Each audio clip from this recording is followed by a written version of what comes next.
بسم اللہ الرحمن الرحیم۔ روایت میں ہے کہ جب ابو بکر نے یہ طے کر لیا کہ جناب فاطمہ علیہ السلام سے فدک غصب کر لیا جائے گا اور آپ کو یہ اطلاع ملی تو آپ سر پر چادر ڈال کر اپنے خاندان کی ہاشمی خواتین کے حلقے میں باہر نکلی۔ اس طرح کہ آپ کی رفتار رسول اکرم صلی اللہ علیہ وآلہ وسلم کی رفتار سے قطعاً مختلف نہ تھی۔ آپ ابو بکر کے پاس اس وقت پہنچی جب وہ بھی انصار و مہاجرین کے حلقے میں بیٹھے ہوئے تھے۔ دونوں کے درمیان ایک پردہ کھینچ دیا گیا اور آپ نے بیٹھ کر ایک ایسی آہ اور فریاد کی کہ ساری قوم بے ساختہ گریہ کرنے لگی اور دربار لرز گیا۔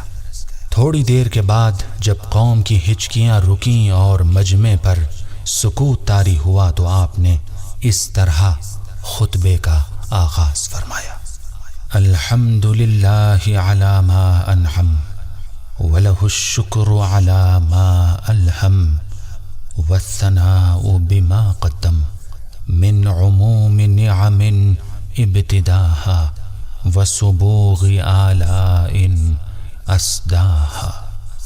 ساری تعریفیں اللہ کے لیے ہیں اس کے انعام پر، اور اس کا شکر ہے اس کے الہام پر۔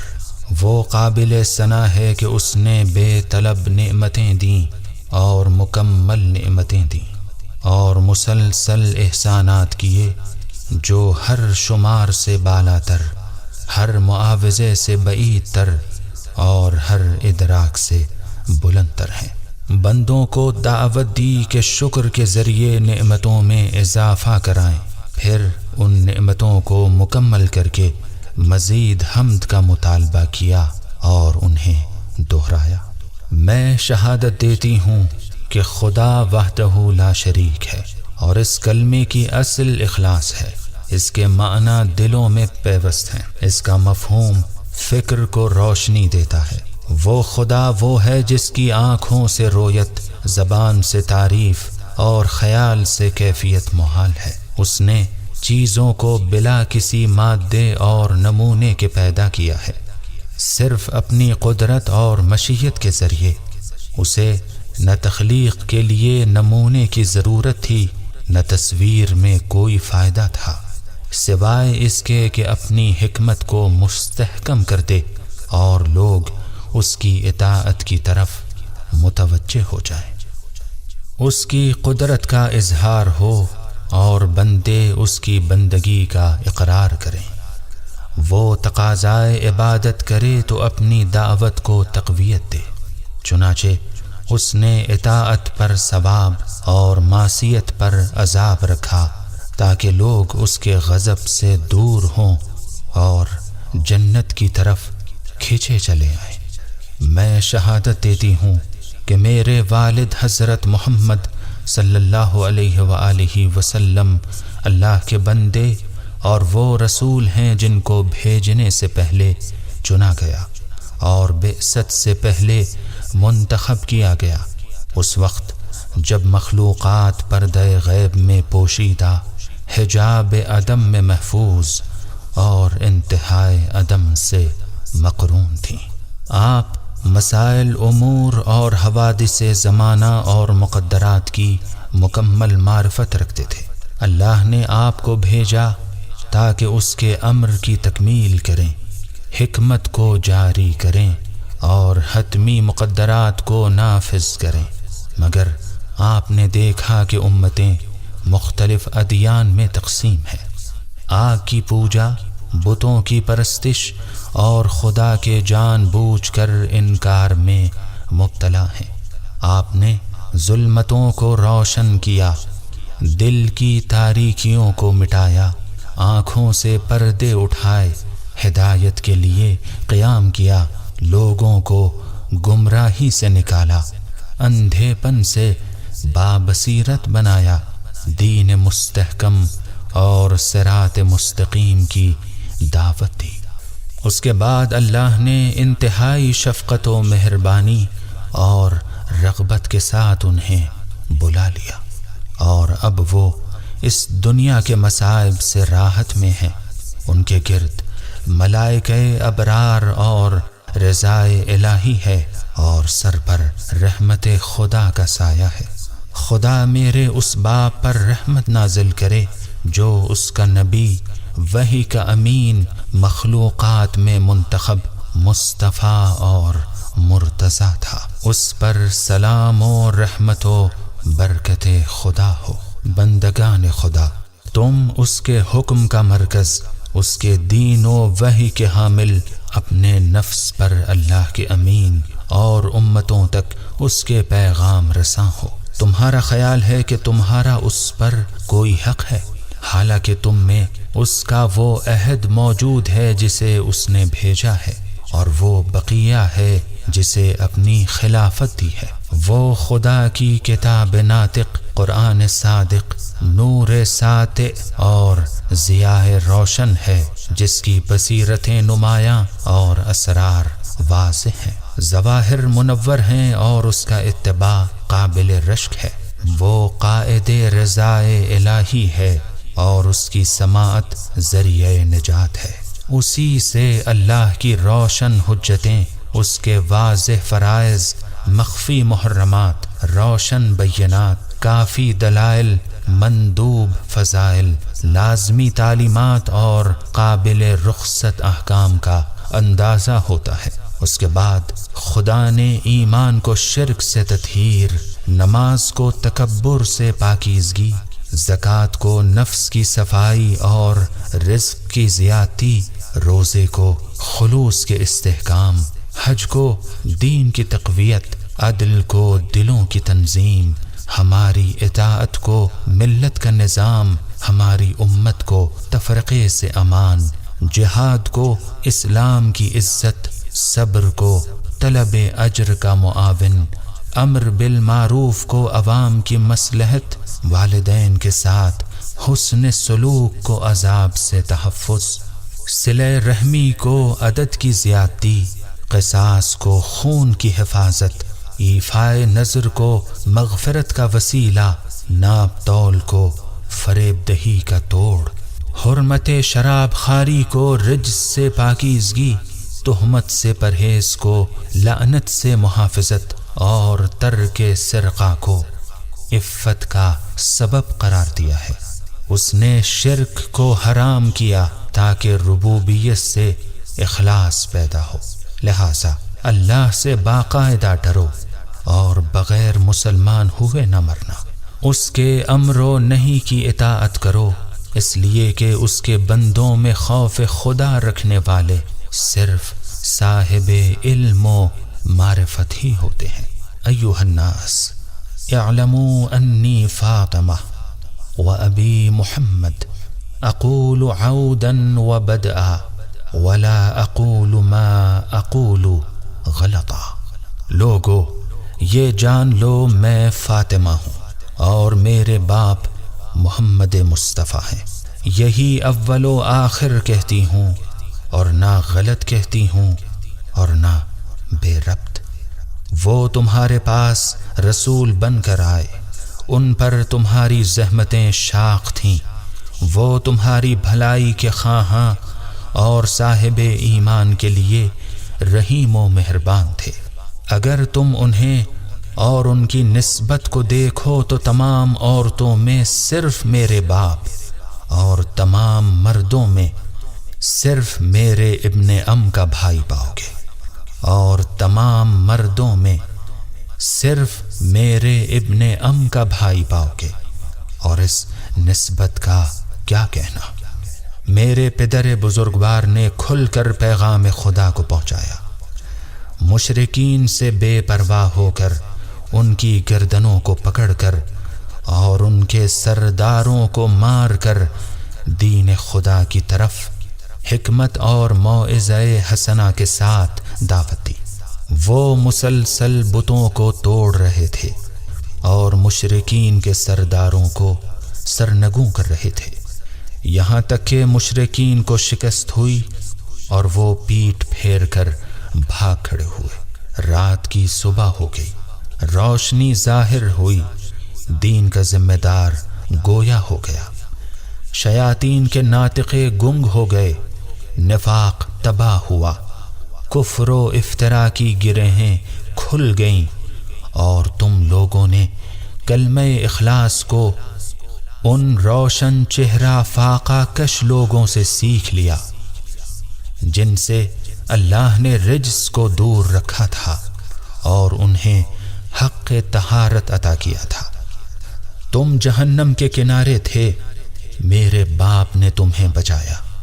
تم ہر لالچی کے لیے مال غنیمت اور ہر زور کار کے لیے چنگاری تھے، ہر پیر کے نیچے پامال تھے، گندا پانی پیتے تھے، پتے چباتے تھے، ذلیل اور پست تھے، ہر وقت چار طرف سے حملے کا اندیشہ تھا، لیکن خدا نے میرے باپ کے ذریعے تمہیں ان تمام مصیبتوں سے محفوظ بنایا۔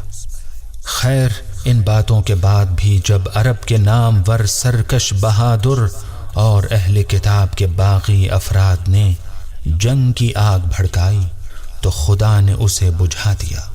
یا شیطان نے سینگ نکالی یا مشرکوں نے منہ کھولا تو میرے باپ نے اپنے بھائی کو ان کے حلق میں ڈال دیا، اور وہ اس وقت تک نہیں پلٹے جب تک ان کے کانوں کو کچل نہیں دیا اور ان کے شعلوں کو آب شمشیر سے بجھا نہیں دیا۔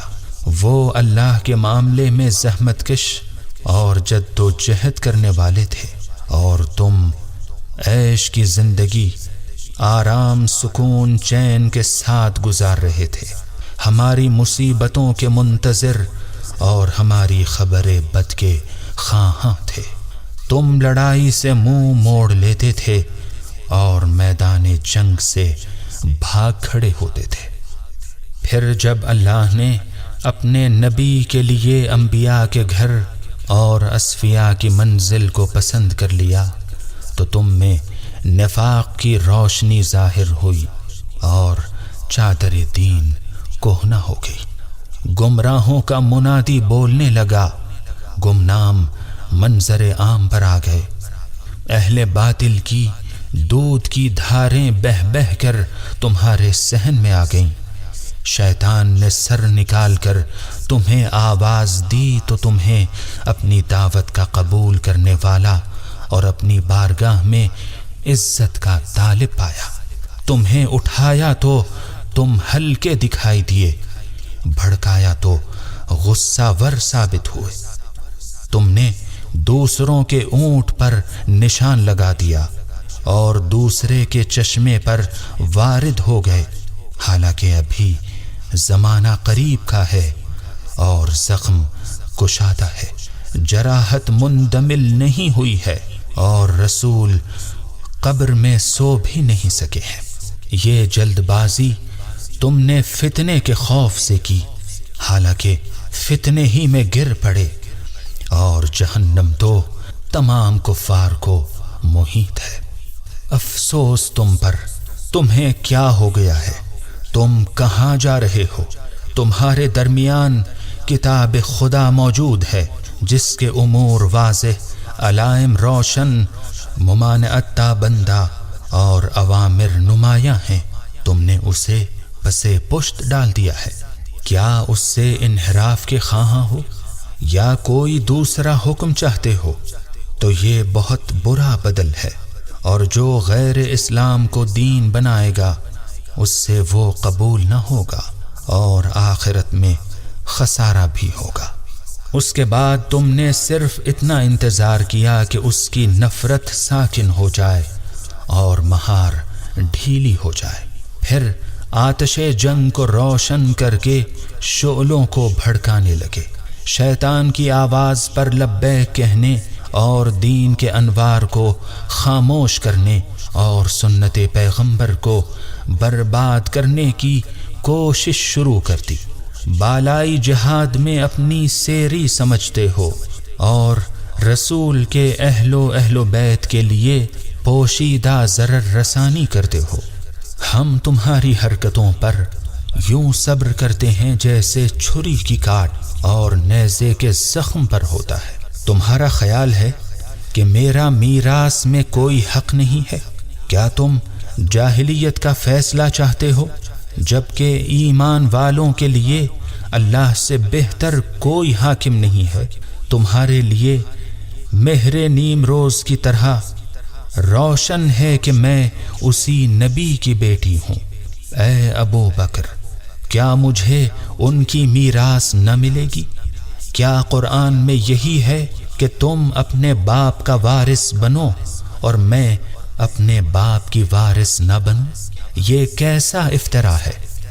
کیا تم نے قصداً کتاب خدا کو پس پشت ڈال دیا ہے جبکہ اس میں سلیمان کے وارث داؤد ہونے کا ذکر ہے، اور حضرت زکریا کی یہ دعا ہے کہ خدا یا مجھے ایسا ولی دے دے جو میرا اور آل یعقوب کا وارث ہو، اور یہ اعلان ہے کہ قرابت دار بعض سے اولا ہیں، اور یہ ارشاد کہ خدا اولاد کے بارے میں تم کو یہ نصیحت کرتا ہے کہ لڑکے کو لڑکی کا دگنا ملے گا، اور یہ تعلیم ہے کہ مرنے والا اپنے والدین اور اقربا کے لیے وصیت کرے۔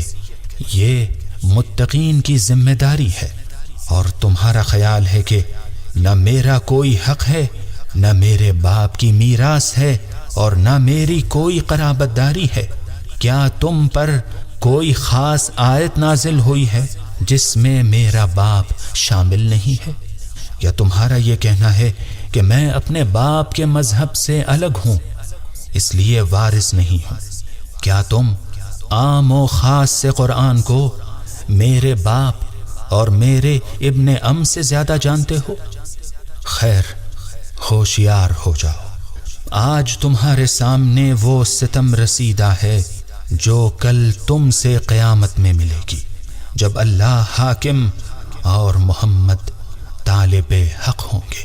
موعد قیامت کا ہوگا اور ندامت کسی کے کام نہ آئے گی، اور ہر چیز کا ایک وقت مقرر ہے۔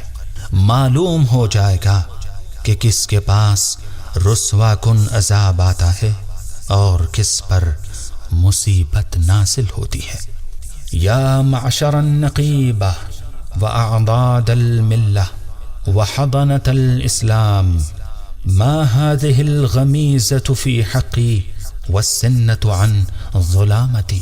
اس کے بعد آپ انصار کی طرف متوجہ ہوئیں اور فرمایا، اے جوان مرد گروہ، اے ملت کے قوت بازو، اے اسلام کے انصار، یہ میرے حق میں چشم پوشی اور میری ہمدردی سے غفلت کیسی ہے؟ کیا وہ رسول میرے باپ نہ تھے جنہوں نے یہ کہا تھا کہ انسان کا تحفظ اس کی اولاد میں ہوتا ہے؟ تم نے بہت جلدی خوف زدہ ہو کر یہ اقدام کیا، حالانکہ تم میں وہ حق والوں کی طاقت تھی جس کے لیے میں حیران و پریشان ہوں۔ کیا تمہارا یہ بہانہ ہے کہ رسول کا انتقال ہو گیا ہے تو بہت بڑا حادثہ رونما ہو گیا ہے، جس کا رخنہ وسیع، شگاف کشادہ اور اتصال شکافتہ ہو گیا ہے؟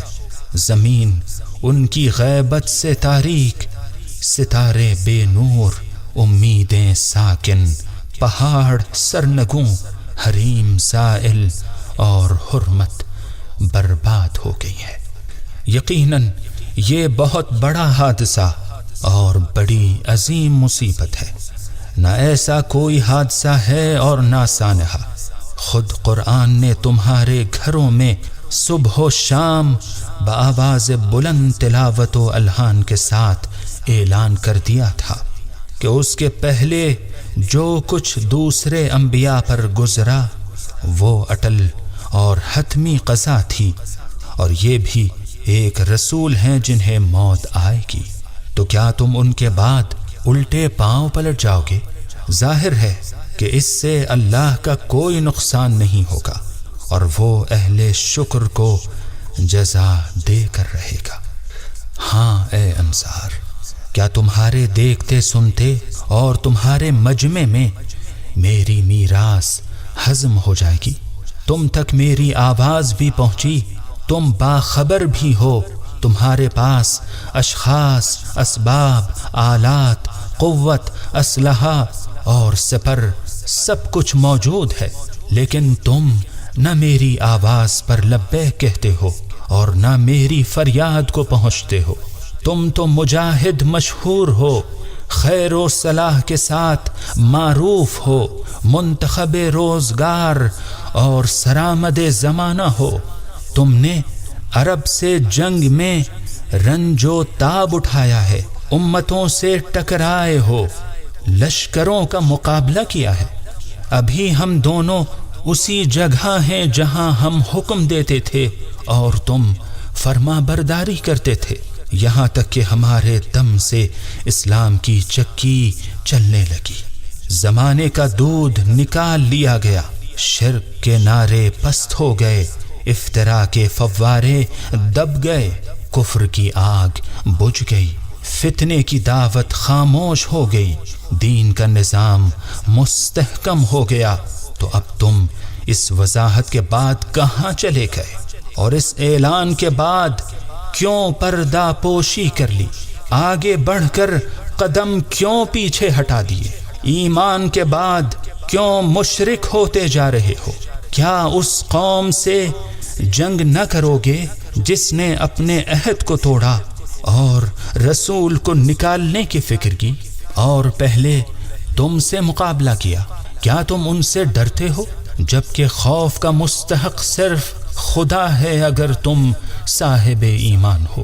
خبردار، میں دیکھ رہی ہوں کہ تم دائمی پستی میں گر گئے اور تم نے بست و کشاد کے صحیح حقدار کو دور کر دیا، آرام طلب ہو گئے اور تنگی سے وسعت میں آ گئے، جو سنا تھا اسے پھینک دیا اور جو بادل نخواستہ نگل لیا تھا اسے اگل دیا۔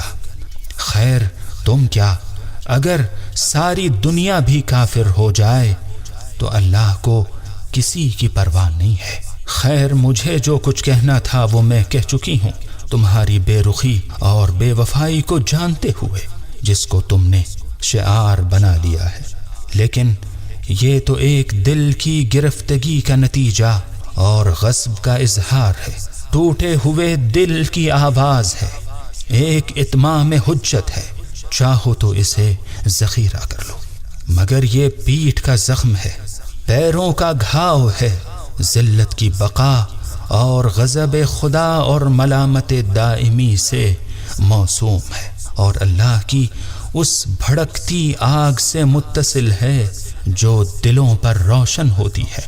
خدا تمہارے کرتوت کو دیکھ رہا ہے اور عنقریب ظالموں کو معلوم ہو جائے گا کہ وہ کیسے پلٹائے جائیں گے۔ میں تمہارے اس رسول کی بیٹی ہوں جس نے عذاب شدید سے ڈرایا ہے، اب تم بھی عمل کرو، میں بھی عمل کرتی ہوں، تم بھی انتظار کرو اور میں بھی اس وقت کا انتظار کرتی ہوں۔ اس کے جواب میں ابو بکر عبداللہ بن عثمان نے یوں تقریر شروع کی: یا بنت رسول اللہ، لقد كان ابوك بالمؤمنين عطوفا كريما رؤوفا رحيما وعلى الكافرين عذابا أليما وعقابا عظيما۔ دختر رسول خدا، آپ کے بابا مومنین پر بہت مہربان، رحم و کرم کرنے والے اور صاحب عطوفت تھے، وہ کافروں کے لیے ایک دردناک عذاب اور سخت ترین قہر الہی تھے۔ آپ اگر ان کی نسبتوں پر غور کریں تو وہ تمام عورتوں پر صرف آپ کے باپ تھے، وہ تمام چاہنے والوں میں صرف آپ کے شوہر کے چاہنے والے تھے، اور انہوں نے بھی ہر سخت مرحلے پر نبی کا ساتھ دیا ہے۔ آپ کا دوست نیک بخت اور سعید انسان کے علاوہ کوئی نہیں ہو سکتا، اور آپ کا دشمن بدبخت اور شقی کے علاوہ اور کون ہوگا؟ آپ رسول اکرم کی پاکیزہ عطرت اور ان کے پسندیدہ افراد ہیں۔ آپ ہی حضرات راہ خدا میں ہمارے رہنما اور جنت کی طرف ہمارے لے جانے والے ہیں، اور خود آپ اے تمام خواتین میں منتخب اور خیر الانبیاء کی دختر، یقیناً آپ کلام میں صادق اور کمال حق میں سب پر مقدم ہیں۔ آپ کو نہ آپ کے حق سے روکا جا سکتا ہے اور نہ آپ کی صداقت کا انکار کیا جا سکتا ہے، مگر خدا کی قسم میں نے رسول خدا کی رائے سے عدول نہیں کیا ہے، اور نہ کوئی کام ان کی اجازت کے بغیر کیا ہے، اور میر کارواں قافلے سے خیانت بھی نہیں کر سکتا۔ میں اللہ کو گواہ بنا کر کہتا ہوں، اور وہی گواہی کے لیے کافی ہے کہ میں نے خود رسول اکرم سے سنا ہے کہ ہم گروہ انبیاء سونے چاندی اور خانہ و جائیداد کا وارث نہیں بناتے ہیں۔ ہماری وراثت کتاب، حکمت، علم اور نبوت ہے، اور جو کچھ مال دنیا ہم سے بچ جاتا ہے وہ ہمارے بعد ولی امر کے اختیار میں چلا جاتا ہے، وہ جو چاہے فیصلہ کر سکتا ہے۔ اور میں نے آپ کے تمام مطلوبہ اموال کو سامان جنگ کے لیے مخصوص کر دیا ہے، جس کے ذریعے مسلمان کفار سے جہاد کریں گے اور سرکش فاجروں سے مقابلہ کریں گے، اور یہ کام مسلمانوں کے اتفاق رائے سے کیا ہے۔ یہ تنہا میری رائے نہیں ہے اور نہ میں نے ذاتی طور پر طے کیا ہے۔ یہ میرا ذاتی مال اور سرمایہ آپ کے لیے حاضر ہے اور آپ کی خدمت میں ہے، جس میں کوئی کوتاہی نہیں کی جا سکتی، اور نہ اسے آپ کے مقابلے میں ذخیرہ کیا جا سکتا ہے۔ آپ تو اپنے باپ کی امت کی سردار ہیں اور اپنی اولاد کے لیے شجرہ طیبہ ہیں۔ آپ کے فضل و شرف کا انکار نہیں کیا جا سکتا، اور آپ کے اصل و فرع کو گرایا نہیں جا سکتا۔ آپ کا حکم تو میری تمام املاک پر بھی نافذ ہے، تو کیسے ممکن ہے کہ میں اس مسئلے میں آپ کے بابا کی مخالفت کروں؟ یہ سن کر جناب فاطمہ نے فرمایا، سبحان اللہ، نہ میرا باپ کتاب خدا سے روکنے والا تھا اور نہ اس کے احکام کا مخالف تھا، وہ آثار قرآن کا اتباع کرتا تھا اور اس کے سوروں کے ساتھ چلتا تھا۔ کیا تم لوگوں کا مقصد یہ ہے کہ اپنی غداری کا الزام اس کے سر ڈال دو؟ یہ ان کے انتقال کے بعد ایسی ہی سازش ہے جیسے ان کی زندگی میں کی گئی تھی۔ دیکھو، یہ کتاب خدا حاکم عادل اور قول فیصل ہے، جو اعلان کر رہی ہے کہ خدایا وہ ولی دے جو میرا بھی وارث ہو اور آل یعقوب کا بھی وارث ہو، سلیمان داؤد کے وارث بنے۔ خدائے عز و جل نے تمام حصے اور فرائض کے تمام احکام بیان کر دیے ہیں، جہاں لڑکوں اور لڑکیوں کے حقوق کی بھی وضاحت کر دی ہے، اور اس طرح تمام اہل باطل کے بہانوں کو باطل کر دیا ہے، اور قیامت تک کے تمام شبہات اور خیالات کو ختم کر دیا ہے۔ یقیناً تم لوگوں کے نفس نے ایک بات گڑھ لی ہے، تو اب میں بھی صبر جمیل سے کام لے رہی ہوں، اور اللہ ہی تمہارے بیانات کے بارے میں میرا مددگار ہے۔ اس کے بعد خلیفہ اول ابو بکر نے پھر تقریر شروع کی۔ اللہ، رسول اور رسول کی بیٹی سب سچے ہیں۔ آپ حکمت کے معدن، ہدایت و رحمت کا مرکز، دین کے رکن، حجت خدا کا سر چشمہ ہے۔ میں نہ آپ کے حرف راست کو دور پھینک سکتا ہوں اور نہ آپ کے بیان کا انکار کر سکتا ہوں۔ یہ ہمارے اور آپ کے سامنے مسلمان ہیں جنہوں نے مجھے خلافت کی ذمہ داری سونپی ہے، اور میں نے ان کے اتفاق رائے سے یہ عہدہ سنبھالا ہے۔ اس میں نہ میری کوئی بڑائی شامل ہے، نہ خود رائی اور نہ شوق حکومت، یہ سب میری اس بات کے گواہ ہیں۔